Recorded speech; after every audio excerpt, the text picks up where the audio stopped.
Iya, Shalom, berjumpa lagi dengan saya Debbie Basjir di dalam Hikmat Kehidupan. Saya percaya orang-orang yang terus berjalan dipimpin oleh hikmat Tuhan akan mengalami rancangan kebahagiaan dalam hidupnya. Karena itu mari kita terus berpegang kepada firman Tuhan, karena hikmat adalah takut akan Tuhan. Memperoleh hikmat adalah memperoleh pengertian. Baik, kita akan lanjutkan pembacaan kita hari ini masih dari Amsal 14 ya. Sekarang kita akan lanjutkan dari ayat yang ke-24 ya, karena yang lalu kita sudah sampai pada ayat 23. Sekarang kita akan sampai pada ayat yang ke-24. Amsal 14 ayat yang ke-24, firman Tuhan berkata begini: mahkota orang bijak adalah kepintarannya, tajuk orang bebal adalah kebodohannya. Mahkota orang bijak adalah kepintarannya, tetapi tajuk orang bebal adalah kebodohannya. Saudara, orang pintar itu mahkotanya adalah kepintarannya. Mahkota berbicara tentang kehormatan. Mahkota berbicara tentang lambang kemuliaan. Ya, orang pintar itu mahkotanya adalah kepintarannya, saudara. Orang bijak adalah memiliki mahkota kepintaran. Tetapi di sini dikatakan orang bebal tajuknya adalah kebodohannya, ya. Saudara, kita percaya bahwa jangan sampai orang itu mengenal kita karena kebodohan, ya. Ketika mengenal itu si A, itu wah orangnya bodoh banget tuh, ya. Memang dari dulu kayak gitu nasibnya, kayak gitu. Jangan. Kita berdoa ketika kita ini hidup dalam takut akan Tuhan, ketika kita hidup dipimpin oleh hikmat Tuhan, maka mahkota kita adalah kehormatan, kepintaran, sehingga ketika orang mengingat kita, yang diingat pertama kali adalah itu ya, itu orangnya bijaksana itu ya, dan dia boleh menjadi berkat bagi banyak orang. Saudara, jadi jangan lupa mahkota orang bijak adalah kepintarannya, tetapi tajuk orang bebal adalah kebodohannya. Saya percaya kita tidak mau menjadi orang bebal, orang yang terus jatuh tapi tidak pernah belajar dari kebodohan itu dan terus menghidupi kebodohan itu. Mari kita bertobat. Ayat yang berikutnya, ayat yang ke-26, saksi yang setia menyelamatkan hidup, tetapi siapa menyembur-nyemburkan kebohongan adalah pengkhianat. Saksi yang setia menyelamatkan hidup, ya. Yang dituntut dari seseorang itu adalah kesetiaannya. Orang itu mau bergaul dengan orang yang setia. Orang itu mau, saudara, ya, punya teman saudara itu yang setia, ya. Kenapa? Karena kesetiaan itu akan menyelamatkan hidup seseorang. Tetapi siapa menyembur-nyemburkan kebohongan adalah pengkhianat. Ya, pengkhianat itu sudah pasti, ya. Yang ada dalam dirinya itu hanyalah kebohongan dan kebohongan. Kita berdoa, saudara, supaya Tuhan memimpin kita tidak menjadi pengkhianat, ya, tapi kita menjadi orang apa adanya, mengasihi dengan tulus dan tetap hidup dalam kesetiaan. Ayat yang berikutnya 26, dalam takut akan Tuhan ada ketentraman yang besar, bahkan ada perlindungan bagi anak-anaknya. Di dalam takut akan Tuhan ada ketentraman yang besar. Saya selalu mengulang-ulang, saudara, kebahagiaan manusia itu bukan terletak pada harta, bukan terletak pada kekayaan, bukan terletak pada jabatan atau nama besarnya atau apapun juga. Tapi kebahagiaan seseorang ada di dalam takut akan Tuhan. Kenapa? Karena orang-orang yang hidup dalam takut akan Tuhan itu mereka berada di dalam ketentraman, ya. Di sini firman Tuhan berkata takut akan Tuhan. Dalam takut akan Tuhan ada ketentraman yang besar. Apa yang kita rindukan dalam hidup ini selain hidup di dalam damai sejahtera, tentram dan sukacita? Kenapa, saudara? Karena kekayaan tidak menjamin ketentraman, kekayaan tidak menjamin damai sejahtera. Tapi yang manusia butuhkan lebih dari uang, lebih dari jabatan adalah ketentraman. Saat kita hidup di dalam ketentraman, itulah kebahagiaan kita, dan itu hanya bisa kita dapatkan ketika kita hidup takut akan Tuhan. Mari kita berdoa sungguh-sungguh supaya takut akan Tuhan ada dalam hidup kita, ya, dan kita ini terus melangkah di dalam hikmatnya Tuhan, ya. Kenapa? Karena orang-orang yang hidup dalam takut akan Tuhan, hidupnya tentram, rumah tangganya tentram. Kenapa terjadi banyak pertikaian suami istri? Karena tidak takut akan Tuhan. Tetapi orang-orang yang hidup dalam takut akan Tuhan pasti tinggal dalam ketentraman. Rumah tangganya tentram, hubungan suami istri tentram, dengan anak-anak juga tentram, ya. Dan dikatakan bahkan ada perlindungan bagi anak-anaknya. Ya, ketika orang hidup takut akan Tuhan, maka perlindungan Tuhan sempurna sempurna bagi setiap kita yang mau takut akan Tuhan. Ayat yang berikutnya 27, ya, takut akan Tuhan adalah sumber kehidupan, ya.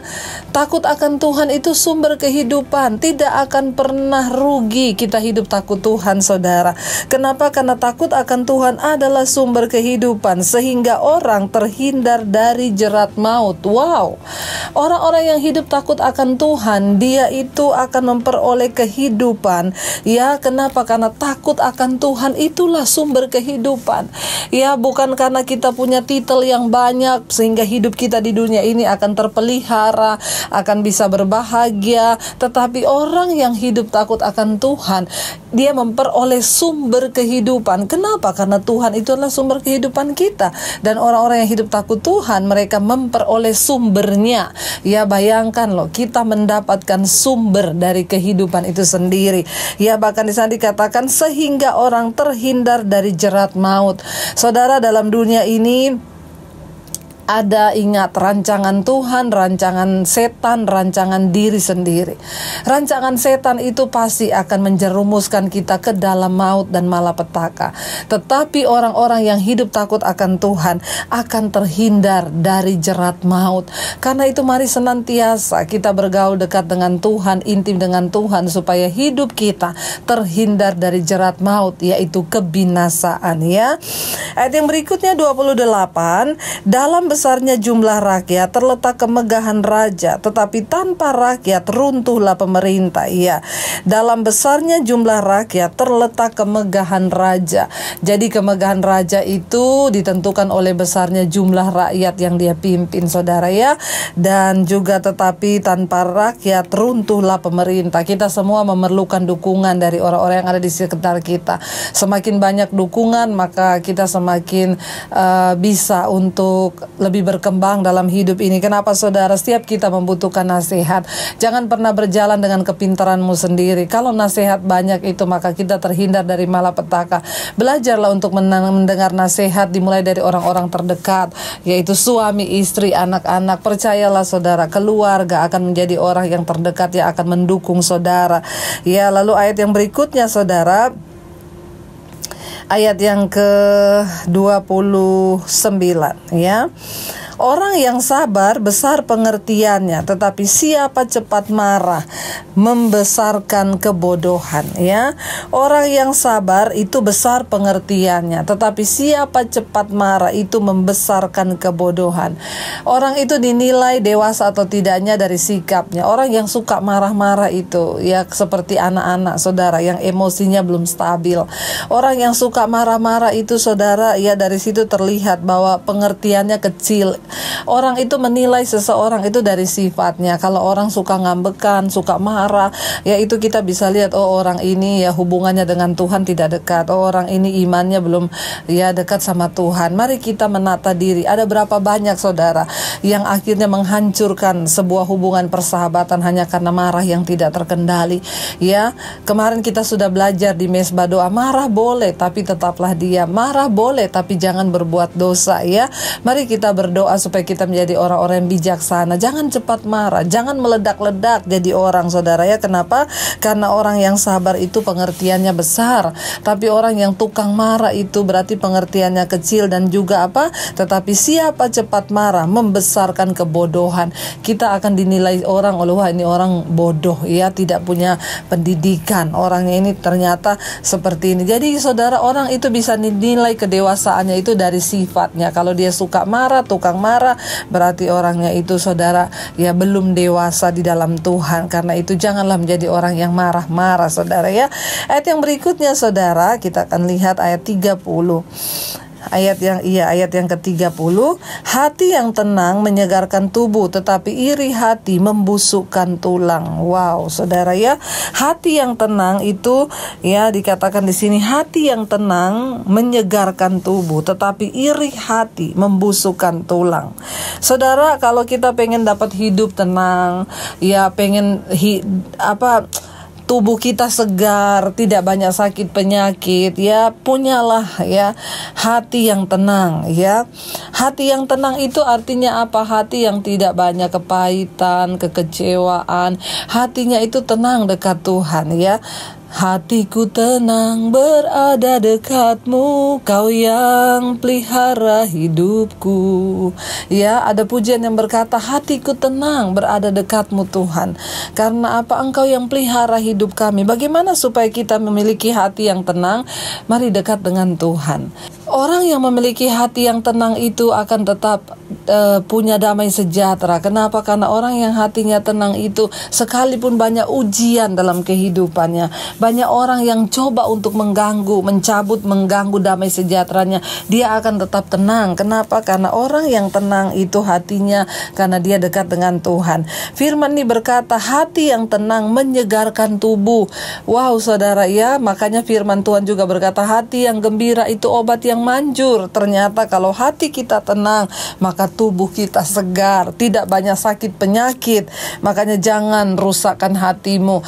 Jangan biarkan hatimu disimpan oleh hal-hal yang tidak baik, ya, oleh kemarahan, kekecewaan, kepahitan, bahkan dendam masa lalu. Buang semua itu dan dekatlah dengan Tuhan supaya engkau memiliki ketenangan hati. Ya, di sana dikatakan, tetapi iri hati membusukkan tulang. Jangan suka iri hati, saudara. Hidup ini nikmati karena Tuhan itu memberikan kita berkat rezeki sesuai takarannya. Kalau ada orang yang lebih, nggak usah iri hati. Apalagi firman Tuhan berkata, jangan iri hati pada orang yang berbuat jahat, pada orang yang hidupnya berbuat curang. Mari kita tetap setia kepada Tuhan dan tetap percaya bahwa Tuhan itu Tuhan yang senantiasa menyertai orang-orang yang mau terus hidup takut akan Tuhan. Ayat yang berikutnya 31, siapa menindas orang yang lemah menghina penciptanya, tetapi siapa menaruh belas kasihan kepada orang miskin memuliakan dia, memuliakan Tuhan, ya. Siapa menindas orang yang lemah menghina penciptanya. Saudara, jangan pernah berbuat semena-mena terhadap orang yang ada di bawah kita. Misalnya saudara yang punya pembantu rumah tangga, sopir, satpam, atau siapapun orang-orang yang ada di sekeliling kita yang mungkin dia kita anggap lebih rendah dari kita. Ya, ketika engkau memandang rendah, ya, orang yang lemah itu, menindas orang yang lemah, itu artinya engkau menghina Tuhan, menghina penciptanya, ya. Jangan menganggap rendah orang lain, ya, supaya Tuhan juga tidak merendahkan kita. Tetapi siapa menaruh belas kasihan kepada orang miskin memuliakan Tuhan. Ada banyak orang bertanya, bagaimana Bu cara saya memuliakan Tuhan? Nah, ini salah satunya, menaruh belas kasihan pada orang miskin, engkau memuliakan Tuhan. Ya, itu artinya engkau menaruh belas kasihan kepada orang miskin, engkau berbagi hidupmu, engkau sedang memuliakan Tuhan. Jadi memuliakan Tuhan itu bukan khotbah di atas mimbar. Memuliakan Tuhan itu bukan pelayanan di gereja yang kita anggap selama ini, wah, memuliakan Tuhan. Enggak, engkau memperhatikan orang miskin, itu engkau juga memuliakan Tuhan. Perhatikanlah orang-orang miskin di sekeliling saudara, berbagi hiduplah dan jadilah berkat. Ya, ayat yang berikutnya 32. Orang fasik dirobohkan karena kejahatannya, tetapi orang benar mendapati perlindungan karena ketulusannya. Orang fasik itu akan dirobohkan, ya, karena kejahatannya. Namanya juga orang fasik, ya, pasti orang jahat, saudara, ya. Tetapi orang benar akan mendapat perlindungan karena ketulusannya. Tapi orang benar itu akan dilindungi Tuhan dan disertai Tuhan. Bukankah itu yang kita rindukan? Supaya penyertaan Tuhan tetap ada dalam hidup kita. Jadilah orang benar supaya engkau mengalami perlindungan Tuhan, saudara, ya. Ayat yang berikutnya, ayat yang ke-30, ya, 32, saudara, ya. 33 sekarang. Hikmat tinggal di dalam hati orang yang berpengertian, tetapi tidak dikenal di dalam hati orang bebal. Hikmat itu tinggal dalam hati orang yang berpengertian, tetapi orang bebal itu tidak mengenal hikmat, saudara, ya. Hikmat tinggal di dalam hati orang yang berpengertian, tetapi tidak dikenal di dalam hati orang bebal. Ya, orang berpengertian, orang benar itu, hikmat itu tinggal di dalam hatinya, sehingga hikmat yang memimpin dia. Takut akan Tuhan tuh yang memimpin hidupnya, sehingga dia terbebas dan terluput dari malapetaka. Tetapi orang bebal itu tidak mengenal yang namanya hikmat. Kebenaran meninggikan derajat bangsa, tetapi dosa adalah noda bangsa. Iya, kebenaran akan meninggikan derajat bangsa. Karena itu saudara, pemimpin sebuah bangsa itu sangat menentukan. Ya, kita berdoa supaya bangsa kita Indonesia ini dengan pemimpin yang benar, sehingga semua rakyat juga mulai hidup dalam kebenaran, terutama para pejabat yang ada di bangsa ini. Kalau semua para pejabat hidup benar, dijauhkan dari korupsi, ya tidak bermain-main dengan kefasikan, maka derajat bangsa ini akan naik saudara. Tetapi dosa adalah noda bangsa ya. Kita berdoa supaya bangsa kita makanya tidak pernah berhenti. Mesbah doa kita berdoa buat Indonesia supaya Tuhan selamatkan Indonesia, Tuhan ampuni bangsa kita ini saudara ya. Raja berkenan kepada hamba yang berakal budi, tetapi kemarahannya menimpa orang yang membuat malu. Ya, raja itu berkenan kepada orang yang berakal budi, tetapi kemarahannya menimpa orang yang membuat malu. Raja aja marah kalau orang itu membuat malu. Kenapa orang membuat malu? Pasti karena hidup dalam dosa, pasti karena hidup dalam kefasikan. Tetapi orang benar itu berakal budi, hikmat akan memimpin kita dalam akal budi, sehingga dimanapun kita berada, kita akan disenangi dan disayangi banyak orang, termasuk disayang Tuhan. Karena itu saudara, tetaplah hidup dalam hikmat Tuhan, dalam takut akan Tuhan, supaya hidup kita terhindar dari malapetaka. Mari kita berdoa. Terima kasih Bapa buat siang hari ini, buat hari ini Engkau yang sudah membawa kami, menuntun kami di dalam hikmat-Mu. Bawa hidup kami untuk selalu takut akan Tuhan, supaya kami terbebas dari malapetaka dan hidup kami Tuhan ada dalam jalan-jalan-Mu. Biarlah kami terus memuliakan Engkau, menjadi orang benar, orang bijaksana, dan bukan menjadi orang fasik, supaya Tuhan berkenan atas hidup kami. Terima kasih buat semua yang sudah menyaksikan tayangan ini. Berikan hikmat-Mu atas hidup kami Tuhan. Dalam nama Yesus kami berdoa dan bersyukur. Haleluya, amin. Tetaplah bijaksana, tetaplah berhikmat, karena hikmat akan menuntun kita dalam kebijaksanaan. Tuhan memberkati. Jika Anda diberkati dengan channel saya, jangan lupa tekan tombol subscribe, dan jangan lupa like, share, dan komen, dan jangan lupa untuk mengklik tombol lonceng di bawah ini supaya Anda mendapatkan pemberitahuan setiap kali saya mengupload video-video yang baru. Jangan takut karena gratis. Tuhan memberkati.